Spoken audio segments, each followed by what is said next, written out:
Los recortes presupuestarios en materia de inmigración realmente son unos recortes que están afectando a toda la población. No existen partidas específicamente en inmigración que se hayan recortado más que otras partidas que se han destinado al resto de la población.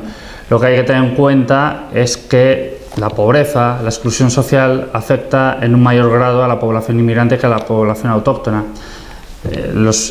Las personas inmigrantes están sometidas a unos trámites administrativos, a unos permisos de residencia y trabajo, que si no los consiguen es imposible que tengan un trabajo, que puedan acceder a cualquier empleo.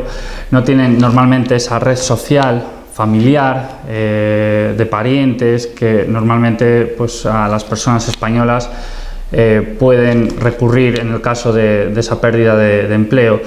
Eso quiere decir que cualquier recorte que un español sufre, en las personas inmigrantes se ve duplicado por esas cuestiones. Es decir, cuando el desempleo afecta a las personas españolas, afecta en mayor medida a las personas inmigrantes. Cuando se recortan en prestaciones, en subsidios a las personas españolas, eso afecta en mayor medida a las personas inmigrantes.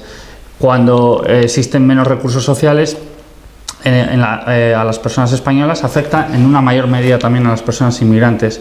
Por eso es importante generar más recursos que puedan paliar esa situación de doble discriminación que muchas veces se ven sometidas las personas inmigrantes.